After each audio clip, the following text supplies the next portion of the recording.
Okay, we're ready to start. Um, of course, it's a day like this that's so important when we have technical difficulties, but now everything seems to be fixed. So I'm Shani Pure. I'm the director of the Maison Française, and I want to welcome all of you to the Maison Française. I've said that phrase many times, hundreds of times over the years, but never with a fuller heart or more joy than on this occasion to celebrate Souleymane Bachir Diagne. We've come to see Bachir as a kind of learned and wise uncle, a real sage. We'll miss you terribly, but we hope you come back often. And today we're not thinking about the sorrow of losing you, but the joy of celebrating with you. By some kind of synchronicity, today also coincides with another landmark to celebrate, the 75th anniversary of Senegalese independence. So very nice to have both things to celebrate on the same day. We're especially delighted to welcome Bachir's colleagues, friends, and students who've come so far from Bachir's three continents, Africa, Europe, and the United States, and to reflect with us on his career as a teacher and scholar, the larger influence of his ideas, and questions that have been central to his thinking. I also want to thank the co-organizers of this conference, along with me and Manuel Sada, Fanny Gay and Emmy Schlosser, and students who are helping us today as well. So we have help from Isma, Cindy, Mehdi, Yuan Long, Camille, and Maddie. We also want to thank our co-sponsors, the Institute of African Studies, the Dean of Humanities, the Department of Philosophy, Committee on Global Thought, Society of Fellows and Heyman Center for the Humanities, the Alliance Program, and the Department of Middle Eastern, South Asian, and African Studies, with support from the French Embassy's Villa Albertine. This is a long list, but it shows you how many departments and centers have been touched by Bachir over the years. So Bachir was formally introduced last evening by Dean Bruno Bastiles and Emmanuel Sada, and you'll find his biography in the program. So I won't try to summarize his storied career and accomplishments again right now. But I do want to express to Bachir my gratitude, admiration, and affection. I have to say, I can't help thinking about how dramatically things have devolved since we first started planning this conference in the faraway days of spring 2024. Where are we now? Humanity's most precious values and aspirations are suddenly being ravaged. The pursuit of knowledge, truth, scientific inquiry, dialogue between cultures and religions, tolerance, while the values of kindness, compassion, and civility are also being trampled underfoot. In these disturbing times, I can think of no one more devoted than Bachir to these ideals under attack. Sorry. He epitomizes the quest for knowledge, universalism, tolerance, and inclusiveness, dialogue, across all kinds of differences, universal values of liberty, equality, and solidarity, the belief in one humanity. Just as importantly, Bachir personally embodies the highest of human virtues: generosity, civility, respect, and above all, kindness. Bachir invites us to make humanity together and together inhabit the earth. So for these next 2 days, I invite you to take refuge from the storm and inhabit Bachir's world together. Thank you.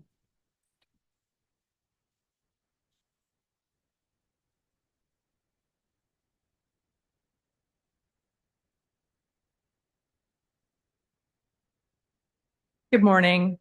I'm Jennifer Wenzel. I'm professor of English and Comparative Literature, Middle Eastern, South Asian, and African Studies, or MISAS, and co-director of the Society of Fellows and Heyman Center for the Humanities.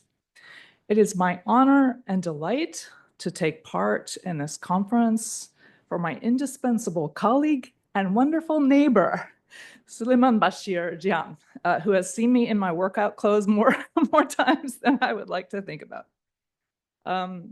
The luminaries on this panel need no introduction. Nonetheless, I have been tasked with introducing them, which I will do each briefly before their papers. My brevity in inverse relation to the breadth and depth of their achievements and accolades. And we will hold questions until the end.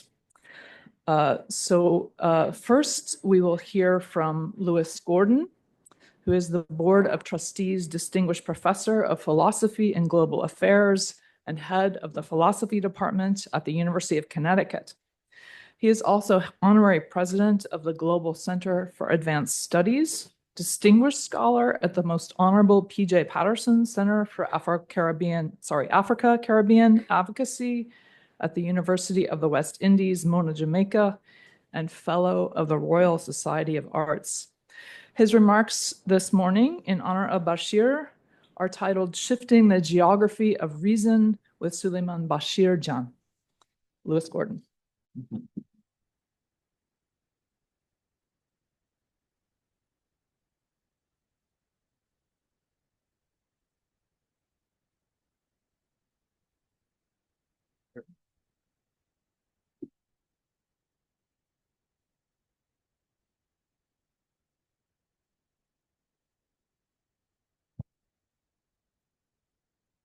Oh.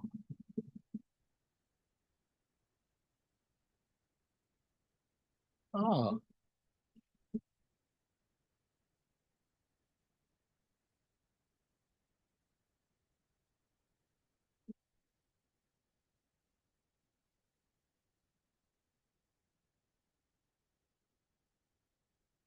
You didn't know podiums were musical instruments, did you? That rhythm I'm playing there, by the way, it's a nice 6/8 pattern. It's not very colonial. If you want to make it colonial, you could say, cut it out. Just make it. You could almost hear the horses marching in. So here we are in the Maison. So bonjour. You could add Hotep or Hotep. Striking when one says Hotep. Hotep is often translated as peace, but that's actually not as accurate because its roots, particularly if one deals with the language Meduneter, link with the notion of Ha, and Ha means, in a way, like life force, health. It's related to words like shalom. Shalom as well is not, it's often translated as peace, but it's a lot more than that. It's to wish on another a kind of good life to make them whole. It's what's behind Assalamu alaikum. And there are many other terms, ujambo in Swahili. We could have vanikam. But also if we go down to East Africa, we can go into the Bantu speaking languages and have Sawubona, which you have in isiZulu, which means I see you. It's a very profound thing. You could imagine yourself locked and lost in the wilderness, and you're scared. You don't know what's going on. And then, who knows? Bashir walks up and says, I see you. And you exhale. Because at that moment, you know you're in the sociality, the connectedness of what it is to be in the world together, to be affirmed, to be valued. Of course, there are many other ways. I could start off with Bashkuwele, which is among the Mayans. I could say Monokisuk, which is what the Wampanoag said when they met the Pilgrims. It's striking that we greet one another. And there are many ways we give those greetings. And, you know, whether it's I see you, I hear you, Shema. But ultimately, implicit in our greetings is a profound metaphysics. And that's connected to some of what I'll be talking about. Okay? Even to say is in French, bonjour, good day. It's to say quite a bit. You know, it could be Who the hell are you? But it isn't that. Even among the Irish with Jesuits. So I begin, of course, with saying thank you. I mean, look, Emmanuel Sada, Fanny had to rescue me at the gate in this fortress to get some of us in, and who knows who's stuck there right now. Okay. It was so wonderful to see Ginny today, right? I mean, we go back in quite a few ways. I've been to Colombia many times, but it's striking as I walk around, seeing the expansion and the complexity of what's going on. But at the same time, what some people forget is sometimes if you just look at the gross, the macro levels, you fail to see the complex, microcosmic, interrelated levels of humanity trying to get through each day. So at the same time, I know many of you are going through the experience of grotesque judgment. But at the same time, what many of you know is that every time you meet with one another, with perhaps au bono ou bonjour, or assalamu alaikum, you're also responsible for making sure that every one of you matter. I think in that way about Drusilla Cornell. Bashir and I were good friends with Drusilla. She passed a few years ago, and Drusilla was very active with the African Studies Institute here. But there's a lot more. Drusilla Cornell connects with a lot of what I'm going to talk about with Bashir, because she understood, despite her challenged health and despite her wonderful eccentricities, which required traveling on planes with little dogs and all kinds of other complicated things, that we're all responsible for one another, not simply here. But as you know, here on the planet Earth, could be New York City, could be North America, could go all the way through to Africa, all the way through to Asia, and in fact, our planet itself. Our here is our solar system. Our here is far and wide. And of course, Bashir, a lot of this is simply not only, we're celebrating you not only for your work as an academic and intellectual, but also, frankly, the dignity and beauty you bring to whatever you do. I'm sure you all know this. To meet Bashir is to see dignity walking. It's a beautiful thing. Now, I appreciate last night commencing with a reflection on humanism and universality. You know, there's a way, I won't get into details, but a lot of theorizing, unfortunately, a lot of hegemonic theorizing has been orchestrated by, frankly, psychopaths and sociopaths. Psychopaths and sociopaths cannot understand concepts like empathy, cannot understand concepts like sociality, kindness, grace. They foment the lie that somehow human nature, to be a human being, is to walk around as a selfish, insecure creature with no concern for other forms of life. But the truth of the matter is, when you look at us as human beings, we're really fragile. If we were really that way, we would have died out hundreds of thousands. Perhaps even the other hominins wouldn't even make it for the hundreds of thousands of years they had. So we have the empirical evidence that that position is false. Yet that position is pushed quite a bit to the point where we find ourselves having to talk about the importance of humanity and just basic things that we share everywhere. We could rethink some of these concepts in the present participle, for instance, and the subjunctive. We could talk about humanizing and universalizing what ultimately could, would, and should be what aspirations could, would, and should we attempt. There's an extent to which these questions are ultimately Sankofic. You all know what Sankofic means? It's from the Akan. It's exemplified by the adinkra sign. An adinkra sign is basically a way of articulating a philosophical position in a picture.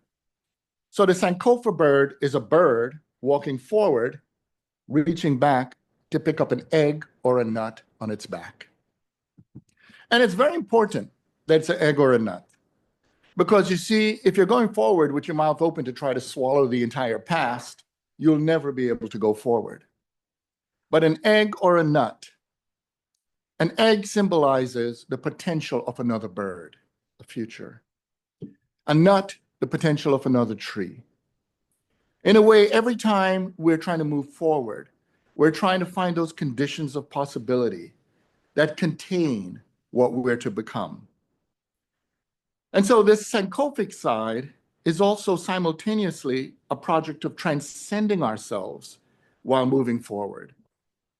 And when we think about it, we should take care, bless you, of the conditions of possibility we should not leave behind.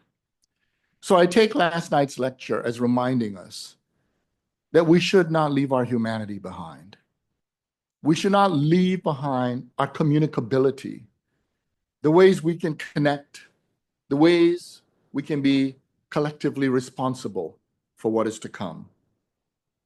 So I bring up shifting the geography of reason. And for those of you who are not familiar with it, the Caribbean Philosophical Association has it as a motto. It's connected to some writings I produced in the 90s. Shifting the geography of reason, you'll see unfold in a variety of ways because I see Bachir as part of the Shifting the Geography of Reason project. It pertains to philosophy and by extension also science. It includes, and this is something that Bachir works with, also the formalism of logic. And by the way, we connect in logic in rather interesting ways because the person with whom I studied logic was Ruth Barkin Marcus. And some of you know Bashir's work, he looks into Boolean logic. I did a lot of work in modal logic. I did work in deontic logic and a lot of those others. But even though I dabbled, the fact of the matter is I see all of it as connected and relational. Now, as Bachir pointed out last night, there's certain things we should really get over. You know, a lot of what we need to do today as humanity is to get over certain things. And among them, when you're shifting the geography of reason, is this nonsense about Greek miracle. You know, Bachir said it very simply, it's false. But you know, when I teach my courses, particularly to beginning undergrads, I find it not enough to say it's false. So I don't tell them it's false. What I do instead is simply begin the courses, write in the syllabus with a piece of writing in which someone reflects on philosophy, and we discuss it.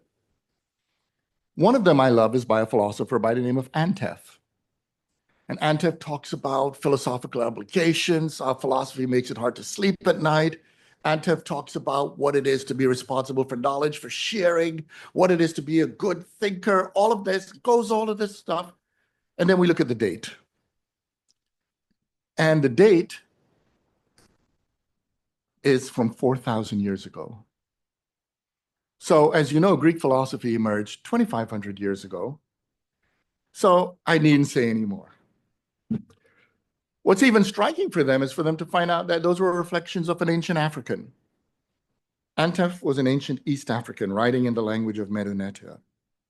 So when my students go out of the classroom and someone said, yo, you're studying philosophy, you're hearing about Aristotle, Socrates, and so forth. Well, they say, yeah, we do learn about those.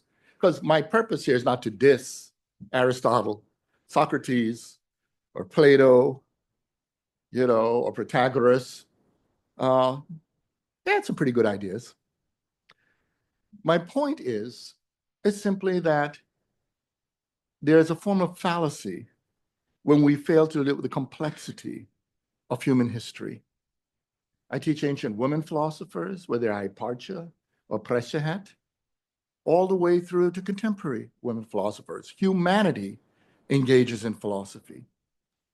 And so shifting the geography of reason requires a break from the historical problem of geographizing knowledge.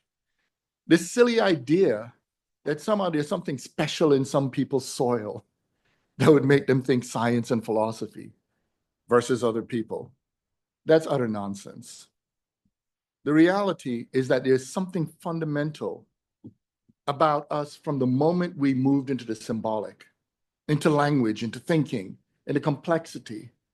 And within that, we have a condition, the human condition, that is very fertile in terms of understanding science, broadly understood, and reason, broadly understood. Now, I regard Bashir as an intellectual who produces work, the consequence of which is appearance. And you may wonder, well, what does that mean? Well, appearance and recognition, we should bear in mind, are not the same thing. Some people want to appear to be recognized. And this is one of the things that colonialism demands. It demands recognition, but recognition in terms of Europeans as custodians of knowledge. Appearance, however, could emerge through being willing to speak with humanity instead of speaking at humanity. And this requires transcending those custodians. So it's not to diminish the Europeans. It's actually, as Frantz Fanon argued, to humanize. If you look at Penoir Mas Blanc, I could just say the title here because this is in the Maison, but for those who are not familiar with French, Black Skin, White Mask, you know, a lot of people read that book incorrectly. They think it's a book about Black people wearing white masks. But no, the book is a critique of a lie. It's two lies. The first lie is to seal Black people into our skin, to be so sealed in that it's ontologically impossible for us to emerge in our humanity. And the second lie is the white mask that whites wear that present whites as superior to human. It's the white lie of being gods. And what Fanon's point was, is if you wear a mask that puts you above human beings and you try to push people below human beings, what happens to humanity? And Fanon had a rather poetic way of responding. His response is, that is the attempted murder of humanity. When we fail to understand the fragility, the complexity, and the limitations of our humanity, we destroy ourselves. Now, with that in mind, Bashir's contributions. Now, I'm only to speak for 15 minutes, so I'm not going to go through all of them. I'm just going to summarize. They cover mathematics, logic, early through contemporary Islamic thought, African philosophy, European philosophy, philosophy of art, and more. Now, I should like to stress that his work within these areas is to break down investments in what could be called epistemic apartheid. So in a way, what I just said about Black Skin, White Mask, which is a form of ontological notion of apartheid, the epistemic notions of apartheid fail to see the interconnectedness of thought. So this effort involves a form of, in other words, the apartheid form, asymmetrical imposed separation of worlds of knowledge. However, what Bashir is interested in is the connections. At the biographical level, different dimensions of Bashir are manifested wherever he goes. At the intellectual level, he carries his contributions to address those manifestations and, in doing so, contributed to Senegal speaking to the world. Now, I say this because, as you know, we're here because he's taking emeritus status. And one of the things you should bear in mind is that his coming to North America, some people may erroneously have read as his leaving Senegal. I was speaking recently in Tobago, in the Caribbean, about this kind of phenomenon. And it's often described as a brain drain. But I've argued that it's an insult to the people of those countries. Because you see, the complexity of becoming a global intellectual is to deal with brain circulation. And that is why the entire time he's been in North America, he has also been in Senegal. Because Senegal, what Senegal has to say to the world, has been an important feature of his thought. Now, his book, The Ink of the Scholars, Reflections on Philosophy in Africa, addresses a multitude of themes. He addresses ontology in relation to African cosmologies and religions and aesthetics. He addresses meta-theory and development. He addresses reconstructing African intellectual history and African political philosophy.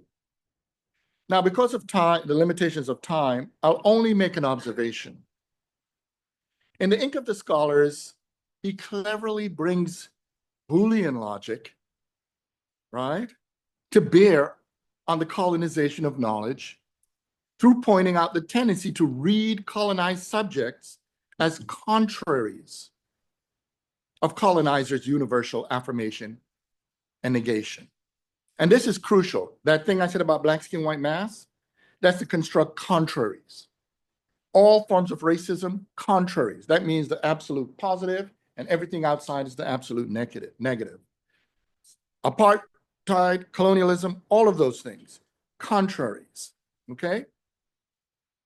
Now, critics of the universal often fail to forget that contraries are also universals, which makes the 0 point, as Bashir formulates it in The Ink of the Scholars, a bringing together a formal logic in a critical description of colonial Manichaean fantasies. These fantasies are those in which the worlds of the European and the African do not meet. Now, we already know that's ridiculous because I see a lot of meeting of Africa and Europe in this room. We already know empirically that's false. The fear, however, is of the interaction.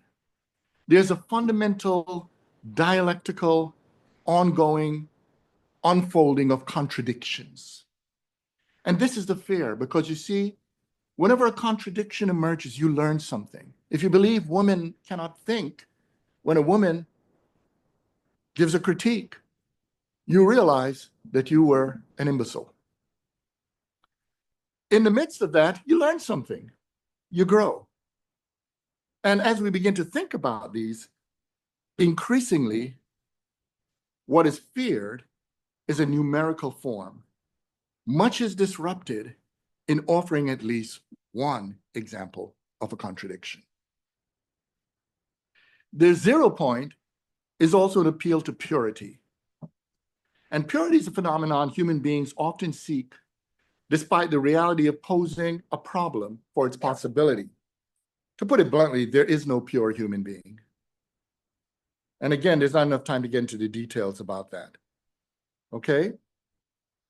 But if we think about it philosophically, what it is to be a human being is actually to be a divergence from being. This means that such a project, the project of purity, involves an effort to place the human being back into being, and as a consequence, a form of lived erasure. So one of the conundrums we deal with as human beings is that our emergence as possibility, like the Sankofic moving forward, brings upon us the responsibility for the world in which we live. To be a human being, paradoxically, is not to be, is to raise the possibilities of those subjunctives. Now, there are many critiques that are familiar, but I think the simple, straightforward formulation of this is linked to the humus, the homo, the humility part of what is involved in saying human. And that is to bring us down to earth. Part of being human is a constant encounter with the realization that we're not God. And this is one of the ways in which the Islamic elements of Bashir's thought come into play. But to say that doesn't bring fully out, because he deals with African Islam, which is a profoundly humanistic question of a constant reminder of the true meaning of what it means to submit. It doesn't mean surrender in the negative sense. It means to understand, to admit that you're not God. So, if we connect this shifting the geography of reason idea, particularly with the Caribbean, it raises some interesting questions.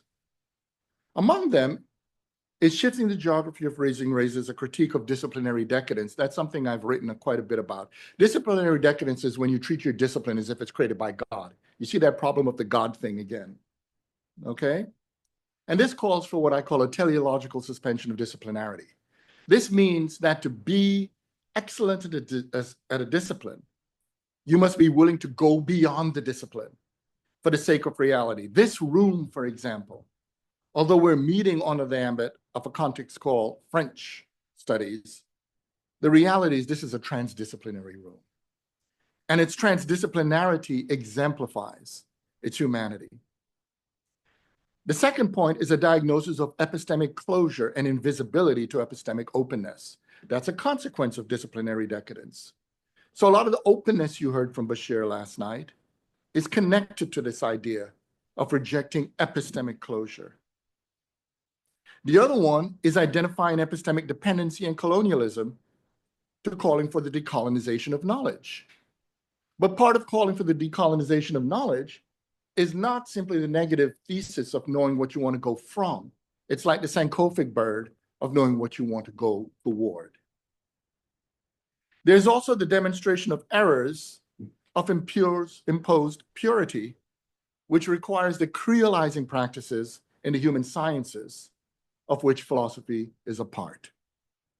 So Bashir's work, as I see it, belongs to these movements of contemporary thought from the global South.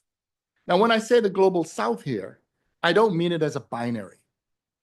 The global South can be everywhere as long as it's premised upon the openness of understanding that something wrong happens when what we call the North puts on the mask, the lying mask. Now, in effect, then, this is a gift.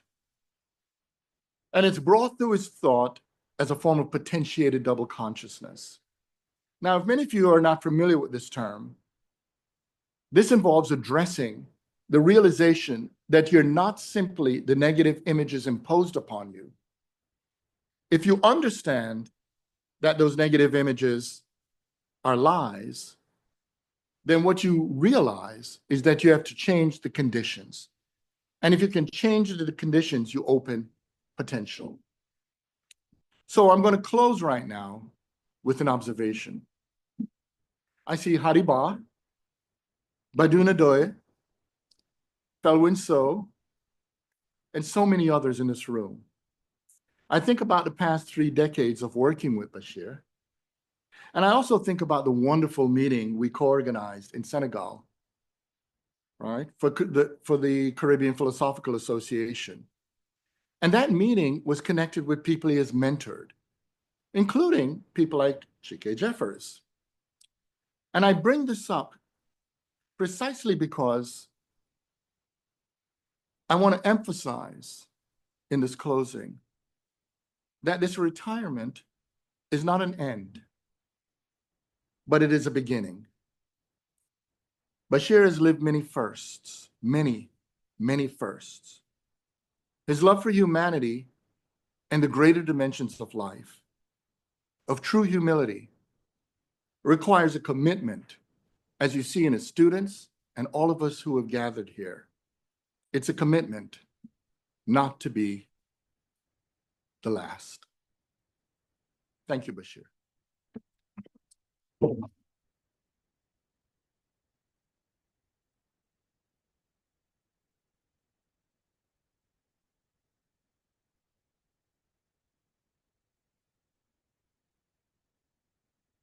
It's my great pleasure now to introduce our second speaker, who again needs no introduction. Etienne Balibar is Professor Emeritus of Moral and Political Philosophy at Université de Paris Nanterre and Professor Emeritus of Humanities at the University of California, Irvine. A leading philosopher and political theorist, his work explores themes of citizenship, democracy, and cosmopolitanism. He has been a regular visiting professor at Columbia in recent years, so he has often been with us in person. You can see that he'll be with us today on Zoom. And he is widely recognized for his contributions to Marxist theory, postcolonial studies, and contemporary political thought. The title of his remarks today is for Souleymane Bachir Diagne, Universalization as Becoming. Professor Balibar. Thank you so much. Can you hear me? Yes? Can you hear me? Can you hear me? Yes. Thank you. Thank you. And Shani advised me to be looking into my camera, but that's complicated because I also need to read my text. So I hope you don't see just a blind face. Now, before I deliver the little talk that I have prepared, please allow me two quick remarks. First, dear Emmanuel, Shani, and Fanny, dear all, thank you so much for your invitation.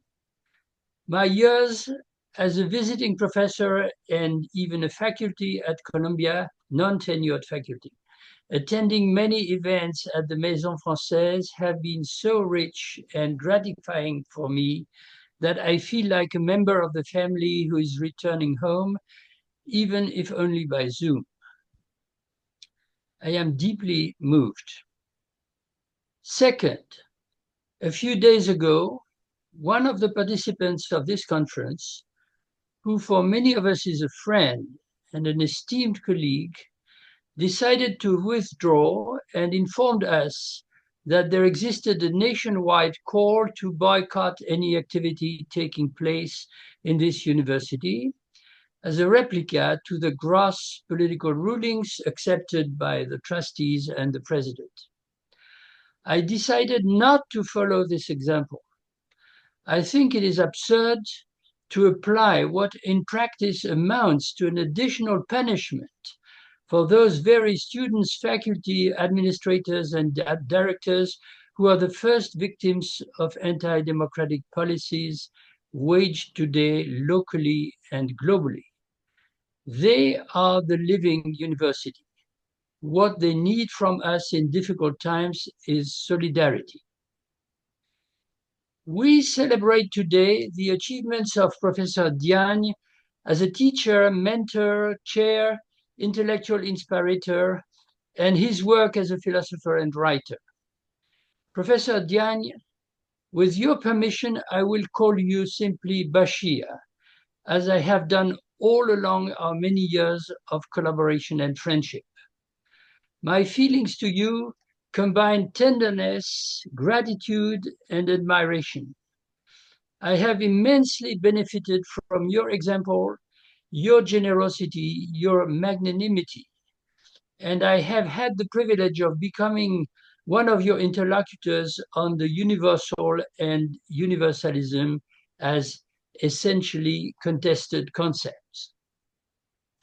It is to this question that you devoted your keynote opening this conference, and I want to touch it again in this contribution, using as my main reference your conversations with Françoise Blum, published in 2024 with the title Ubuntu. You may remember that we started to discuss it at a presentation of the book a few months ago in the Quai Branly Museum. My starting point regards the issue of Blackness. More precisely, I want to address devenir noir, becoming Black, a formula which you use in a striking passage of your book, to which I will return. I'm aware that for a white scholar and professor, to address this issue is not unproblematic. I am encouraged to do it by the memory of one of your gestures toward me that I hope you will accept that I reveal publicly. In 2019, I had been teaching my last class at Columbia in person, and I was contemplating to choose as a topic for the next year, that would be 2020, quite simply race, an issue to which I wanted to return after many years. But several good colleagues warned me, you might get into trouble with some students or auditors if you want to teach a class on race as a white man. I became hesitant about what I should do. You heard about the dilemma. You managed to see me in the very last hours of my stay, and you told me very explicitly, Etienne, you should teach that subject on which you have worked and which is of universal interest. COVID prevented me from doing so, but I haven't forgotten that gesture of solidarity and lucidity. Now, returning to your own writing, Ubuntu, I find it very interesting that when you reflect on the multiple modalities involved in the consciousness of being Black, you grant a privilege to the terminology of becoming, which in philosophy has profound resonances. Becoming Black, when and how, as a process and an event, a dialectical overcoming of the antithesis to be or not to be, such is for you the decisive question.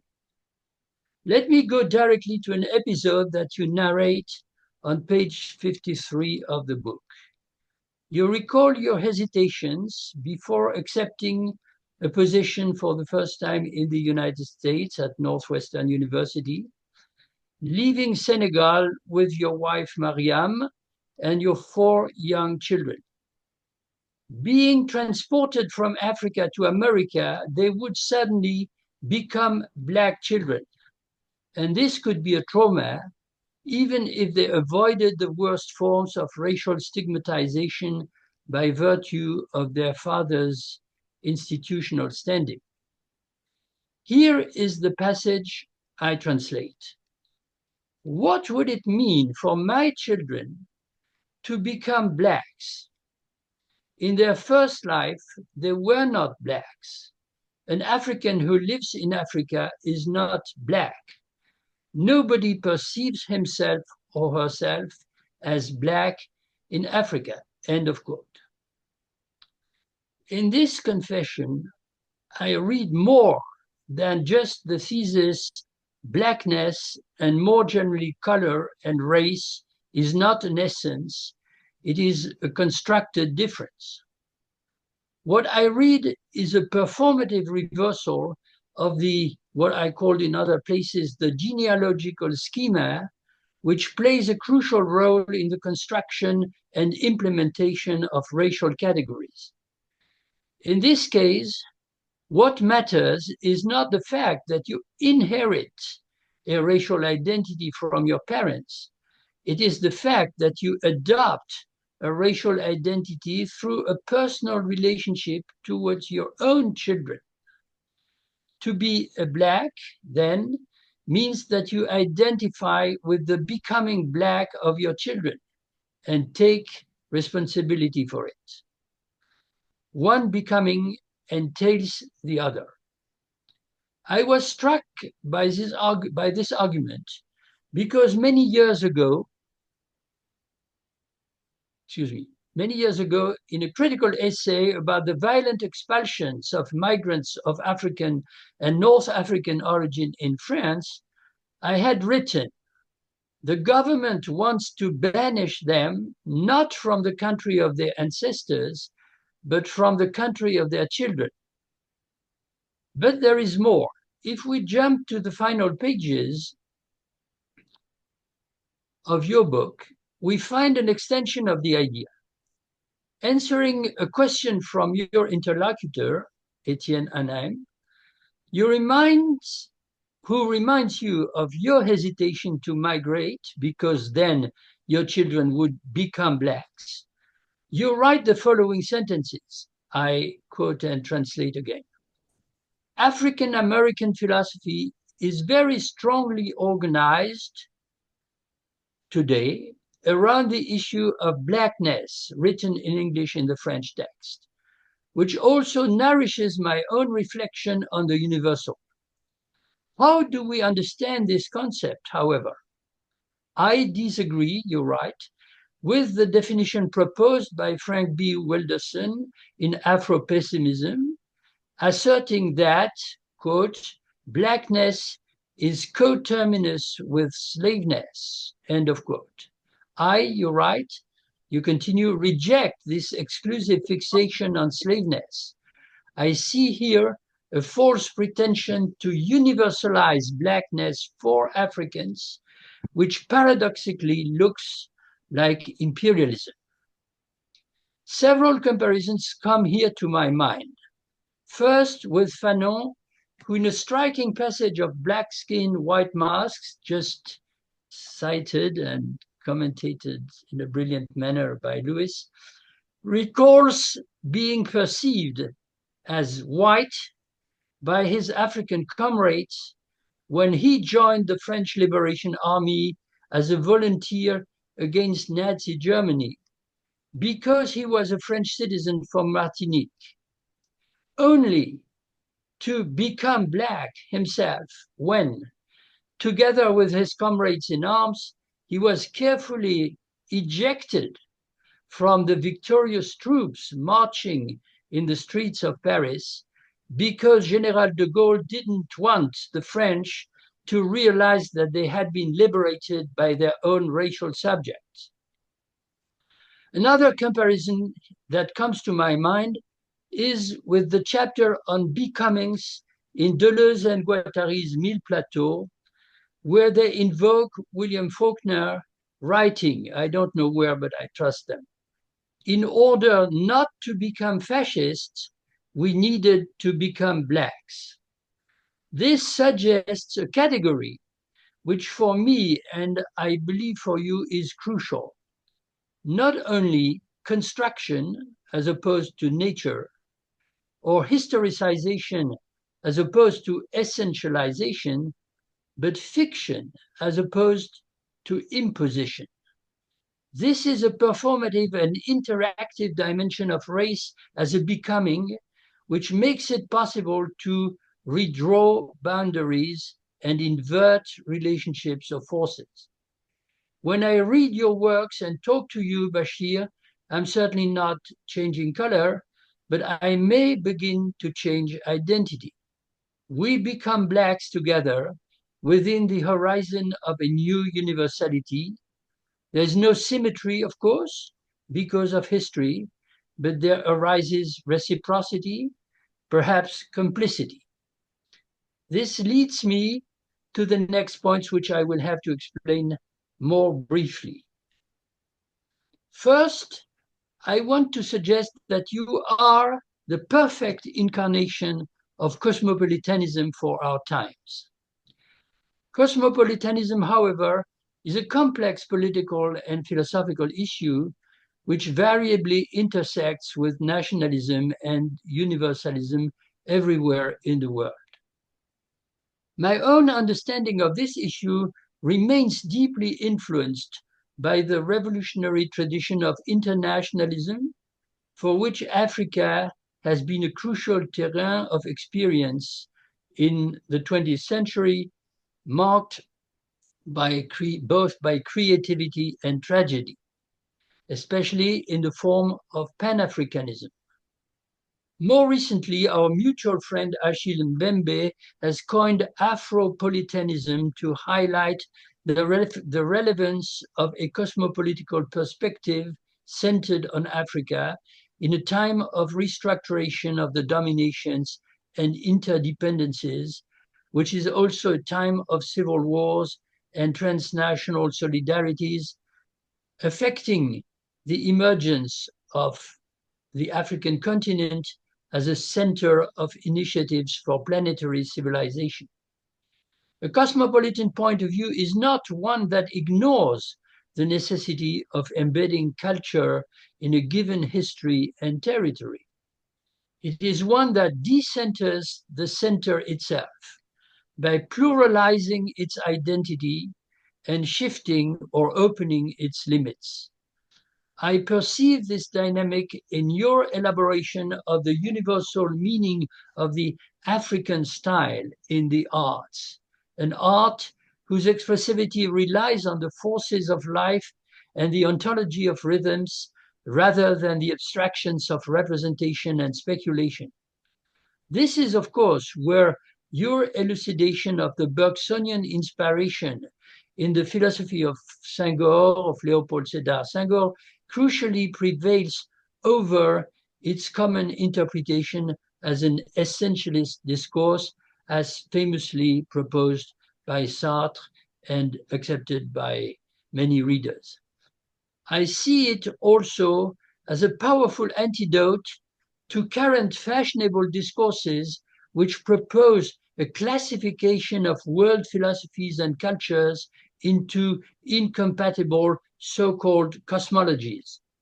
Your picture of the spirit of Africa through the mediation of Senghor once again delineates a dynamic path between essentialism and formalism. To conclude, let me return to the debate on universalism, of which you have become a central protagonist. To put it with Walter Bryce Galley, an Oxfordian philosopher whom I alluded to at the beginning, such debates bear on essentially contested concepts, which means both that their use is originally divided and there is no final revolution. Excuse me, what a mistake. No final resolution for the conflicts between antithetic understandings of the same concept.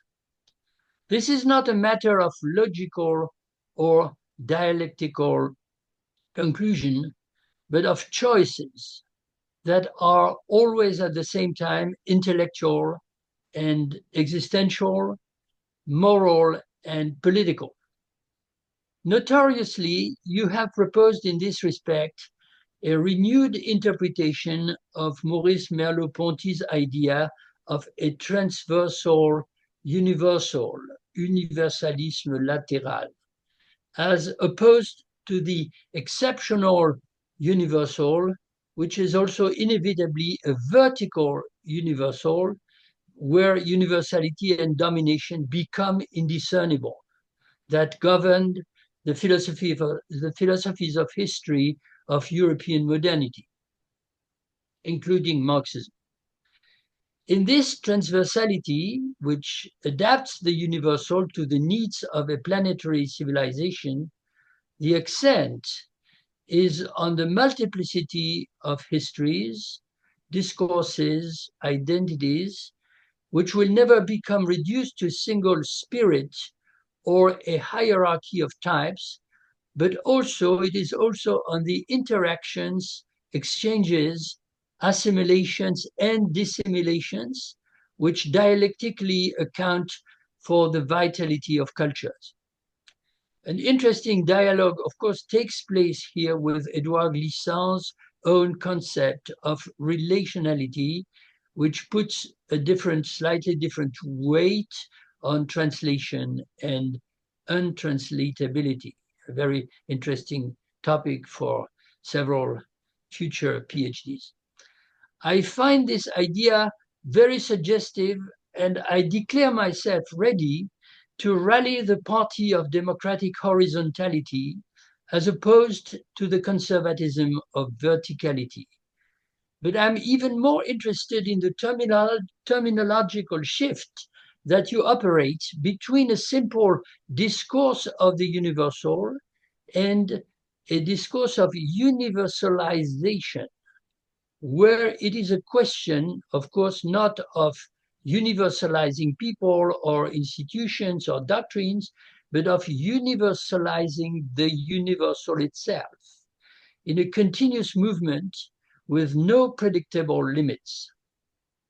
I find this shift from definition to evolution, or from the question of essence to the question of becoming, once again, of decisive importance. The universal is never given, not even or especially not as an idea or a concept. What is needed and can exist is a construction of the universal as a common work of the singularities diversely located in the world and in the societies. Above all, this conceptual shift brings in the historicity of the universal, where the horizon of greater equality, encompassing a broader plurality of languages without subjecting them to some transcendental principle of evolution, never emerges without the destruction and deconstruction of its own institutional rejections or negations. Hence, your conclusion, deriving from a transient interpretation or renewed interpretation of the Bandung Conference in 1955, which symbolically marked the end of the Western pretension to bring the idea of the universal to the world through colonization and assimilation. I quote you in French this time. Il faut désoccidentaliser pour universaliser. It's what is needed is de-occidentalize in order to universalize, a formula you take from Alioune Diop. Horizontality is not a pre-established harmony.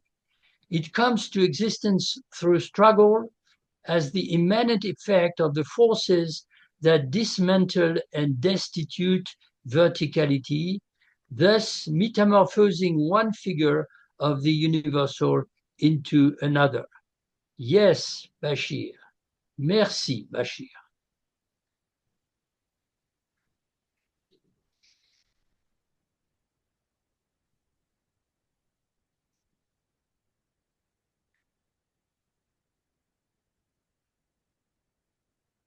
It's my pleasure now to introduce our final speaker this morning, who has just joined the Zoom, Frédéric Worms. Frédéric Worms is a French philosopher specializing in contemporary philosophy, particularly the works of Henri Bergson.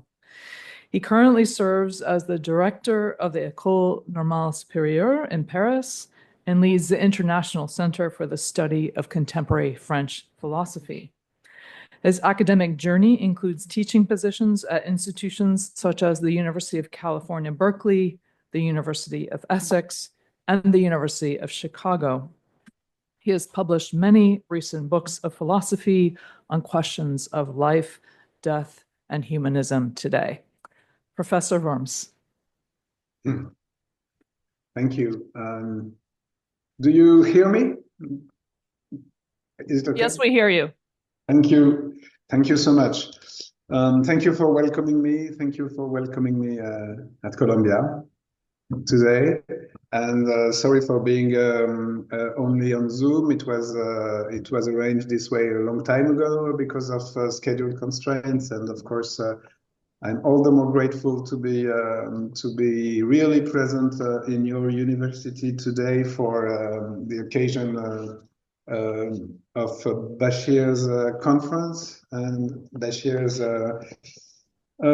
leaving his position at Columbia, which allows us to introduce to the reading of his work. I see this departure as an introduction, a way for us, this conference, to introduce the world to the work of Bachir that your university and ours, our institutions also enjoyed and could share. I will end up with some reflections on academic policy and what it means to be here today. But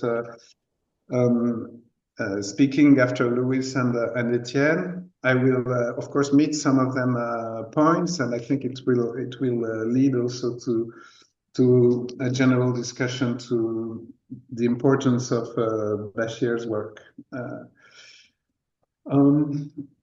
My My point will be a little bit different from what I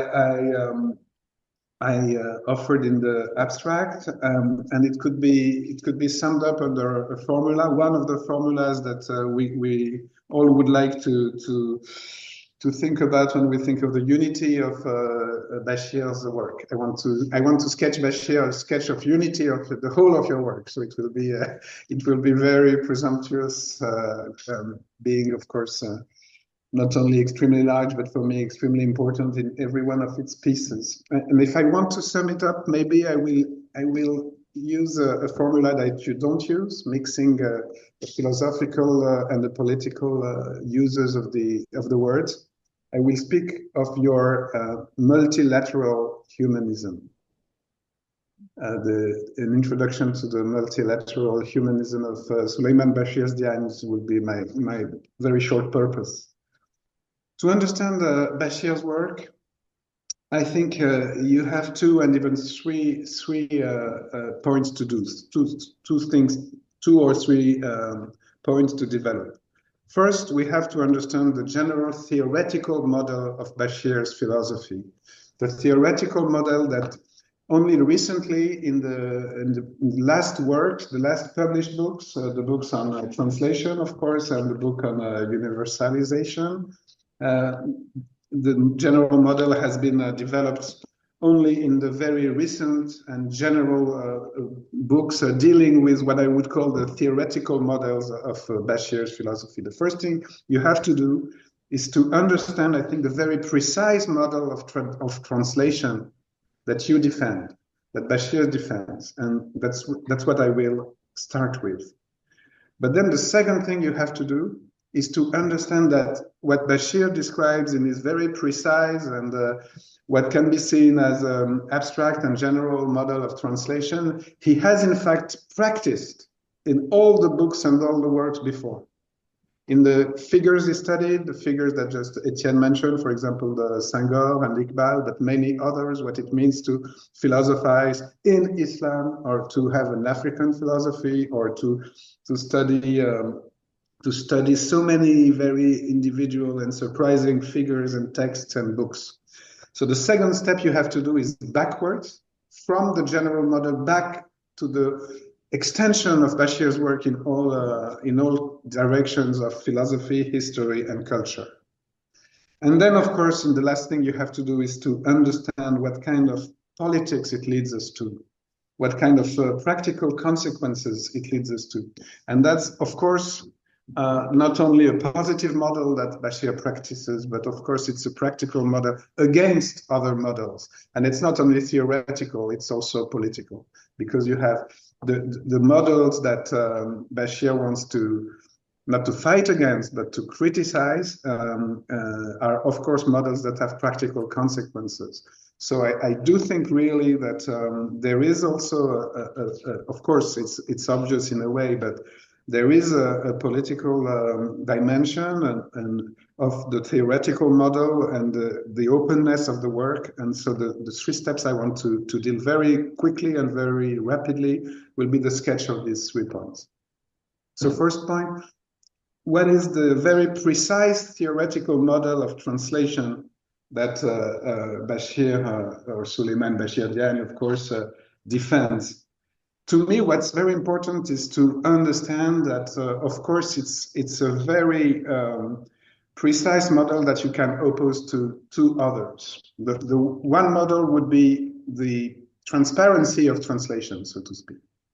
The presupposition that there is a hidden objective meaning under the diverse expressions in diverse languages. A sort of substantial universal in a universal logic, for example, hidden under the languages. I think maybe Boole was the version, and Leibniz, of course, also the version of the hope of a universal language and logic. It's a model, I think, that you finally refused. But you kept the hope for the universal meaning, of course, and the question of the universal meaning. But then there is, of course, a second model that I think you refuse to, is the model of the impossibility of translation and the closeness of individual languages and the absolute untranslatability. So what is your model of translation? Your model of translation, I think, is very precise. It's to assume both the irreducible singularity of every language and even of every word in every language and of every text in every language, and the openness to the search for its universal meaning. And not to be abstract, I want to take one example. Of course, your books are interspersed with examples. And I hesitated between two examples. Two examples at the end of your two theoretical books, De Langue à Langue and Universalisé. I could have taken the word, sorry for my pronunciation, the word ajami in Arabic that you comment on at the end of the De Langue à Langue. That was this distinction with the translation with barbaric in the translation of the Quran. But I will concentrate on a very famous word, of course, that you comment upon at the end of Universalisé, which is Ubuntu, of course. Ubuntu in Bantu language, and I would say en Bantu dans le texte, in Bantu in your French text, and probably in Bantu in every translation of your book, probably in Bantu in English, in Bantu in German, in Bantu in whatever translation. So what you insist upon is the commentaries of this word, and you mentioned three commentaries on the untranslatability, but giving three different translations. And it's not any figures, of course. You insist on the three comments on this word that has become for us, thanks to you and all these figures, a sort of a repère, an orientation in our world. And you mentioned no less than Mandela, Obama, and Desmond Tutu. And the three of them have commentaries on the signification of Ubuntu. First, you quote Barack Obama, for whom Ubuntu is the recognition that every human beings are linked together, that mankind is one. Then you quote Mandela. And for Mandela, according to you, for Nelson Mandela, the signification of Ubuntu is a way to find a way, people who find a way to make the communities better. It's a way to make humanity better, in a way. And then there is Desmond Tutu. And you say that for Desmond Tutu himself says that this word is very difficult to translate in a Western language. It expresses, according to him, the essence of a human being. It's a moral quality. If someone has Ubuntu, someone is generous, is friendly, is attentive, has compassion, and it means that your humanity is taken into mine, and our humanities are inextricably linked. So what I think is that Bachir's work is a model. This page of universalizing, of course, is very exemplary not only of Bachir's practice and style, putting people so different as and linked as Desmond Tutu, Nelson Mandela, and Barack Obama, and other figures I will come to. But in the practice itself, it exemplifies what your model of translation. There is something untranslatable in Ubuntu, but at the same time, untranslatable means explainable. It's explainable, and it's explainable in a very universal way because it's a universal word. It appeals to humanity. It describes a fundamental quality of humanity as such. And I would say in Bantu, it tells us what mankind is. So there is a paradox. The untranslatable is also totally universal because it brings in every human being the feeling that, yes, we know what Ubuntu is. And we were looking for a word to express this quality of human beings, which in French or in English takes so many words to say, and it's imperfect because Mandela's translation is not the same as Desmond Tutu's, and it's not the same as Barack Obama's commentary itself, and so forth, and yours maybe. And so there are many versions of the interpretation of Ubuntu, but still, this is your model of translation.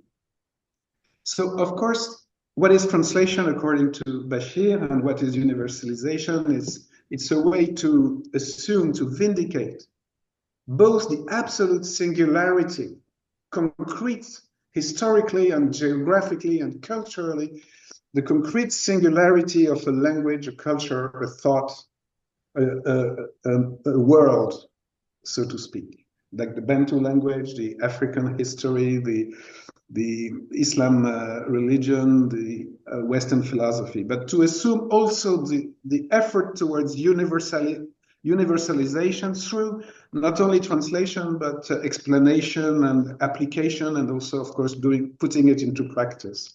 It's not by chance that you can take Ubuntu as a model of all your work. It's because, of course, it also exemplifies that in explaining Ubuntu, you are also going towards Ubuntu, that is, towards universalization of mankind in progress and against obstacles.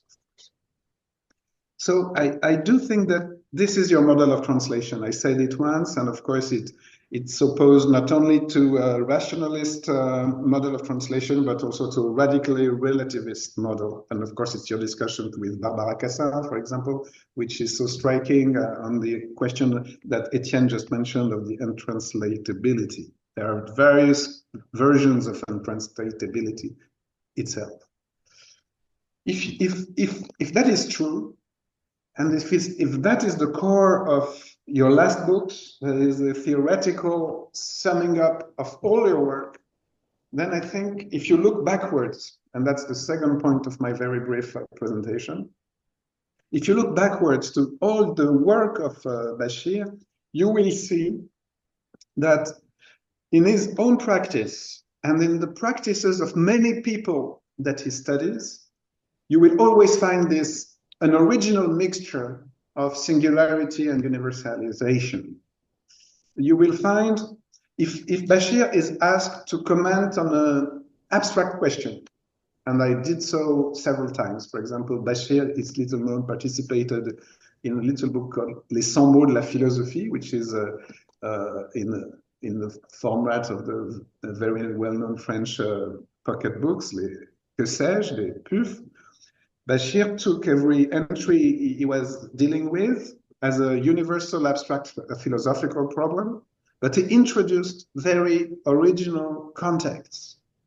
Sometimes it was an African way of saying, sometimes it was an Islamic interpretation, sometimes it was a theoretical argument, sometimes it was a tale coming from Arabic or Muslim tradition.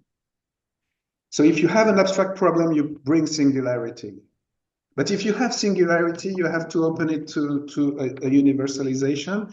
And what is very striking to me is the way Bachir is doing this in three worlds: in philosophy, of course, in culture, and in politics, and always with a historical chain of very individual figures and people. There is, in universalizer, there is a tendency to speak, and because Bachir speaks of laterality, and I will come to that in my last point, there is a tendency to interpret that in a spatial time, in a spatial way, in specialization, I mean in space. Of course, it's the case. You have to think of universalization as lateral in Merleau-Ponty and Bachir's meaning, which is African and extra-African, which is a lateral and not domination, and so forth. But I think universalization is also a temporal world. It's a continuing effort throughout the history of philosophy, culture, and politics to universalization, and it is assumed by individual thinkers, people and founders of state and nations and politicians and ordinary people too, of course, in a common life. It's taken up in Bachir's, of course, autobiography. It's present in the families, but it's also present in the great state figures and the great philosophers. What you study, it's always the way that individual people mix the general common problems of mankind with their some part of the singular works they want to dwell upon, and they invent their own mixture, so to speak. Just as Senghor or Iqbal do their mixture of Bergson and Islam in a case, and socialism in another case, and African culture or Muslim tradition very differently, but the common point between Senghor and Iqbal in your extraordinary book, Post-Colonial Bergson, that Etienne just alluded to, the common point is that they assume the importance of a singular tradition and the mixing of it in a historical situation and an effort to open that to a universal explanation, to a universal intention. So I think we should have, I want to open a research program today, and it's the research program in Bashir's philosophy, looking back to his philosophy in Islam, to his African philosophy from the point of view of the mixture of singularity and universalization in individual works, and in a historical rereading of the efforts to do so. And so I think really we should now introduce to the reading of the whole of your work from the point of view of your last books. What I want to say, of course, now I want to be quick, and it's just an opening, of course, and it's very important. I want to insist now on the political intention. For me, of course, it's not by chance, it's not by, c'est pas par hasard if, for example, in your post-colonial Bergson, you insist on two people who, Senghor and Iqbal, who were not only thinkers, not only historians, and not only even not only political actors in general, or interprets or commentators of politics, but who were founders of states. They were founders of states of Senegal and of Pakistan, and in every case, I think the effort to establish an individual political frame, a singularity, but in the connection towards the openness to the world, keeping together the two constraints. Very difficult. It's very difficult to be both in the individuality and open to the universal. But if you are only in the abstract universal, you will fall in what has proven to be a domination, and I will come back to that now. And of course, if you are only in the singularity, you will lose the openness, the explanation of the singularity to the others that occurs horizontally, laterally, multilaterally in the explanation, like the explanations that Obama, Mandela, and Desmond Tutu and Souleymane Bachir Diagne give of one single word. And other people, of course, since the Bantu philosophy comes from the books you comment on in various books yourself. So, of course, I come now to my third point. And it's of course, it's not the most important as such, it's crucial, and it's all the more crucial today in the political situation we are in various countries and in the whole world, in fact. But I think I want to stress that the first 2 points I just sketched are crucial too. I mean, having a very precise theoretical model of what meaning is, and having a very open and large application of that in the history of philosophy, of culture, and of political thought, because we need a doctrine today. And I think humanism needs a precise, a concrete, and an open and unended doctrine. We need a doctrine. We don't need a criticism. We need also a positive doctrine, and so we need to rely on what you say and what these great figures did to translate and bring together and continue this effort towards universalization, this vital effort. Just Etienne said very interesting things for me, of course, on Bergson and your vitalism, Bashir, the one Senghor and Iqbal took from Bergson. But it's not any vitalism. Of course, what I just said is politically, it implies the two things you criticize. what do you criticize? And I thought I want to put words on that, of course, because your words are very strong. The first thing you criticize is, of course, and I will start, I will reverse my order. The thing you criticize most recently, I think, and you will correct me because we are lucky to have the one we comment this present today. The word you use most today is tribalism, tribalisme. The way we conceive of our, not of our universal, but of our singularity as closed and opposed to the others. Of course, it's tribalism or tribalism. And of course, it's very strong from you to use this word. You are, in a way, it's a word that from a post-colonial point of view, we wouldn't dare, I say we deliberately, from other parts of the world, maybe we would be afraid of that word. We would be afraid of the connotations of that word, the word tribe. And I'm very fascinated by the way you assume it, the word. But then, so the tribalism would be the refusal of the universal, and it leads to war. But then, of course, there is another adversary, and it's colonialism. And it's colonialism is the way that we, and the Western colonialism has a very weird specificity. The colonialism is basically the way that one tribe imposed its order to the other, but the Western colonization has another characteristic. It's a tribalism in the name of the universal. And it combines two dangers: the danger of a tribe and the danger of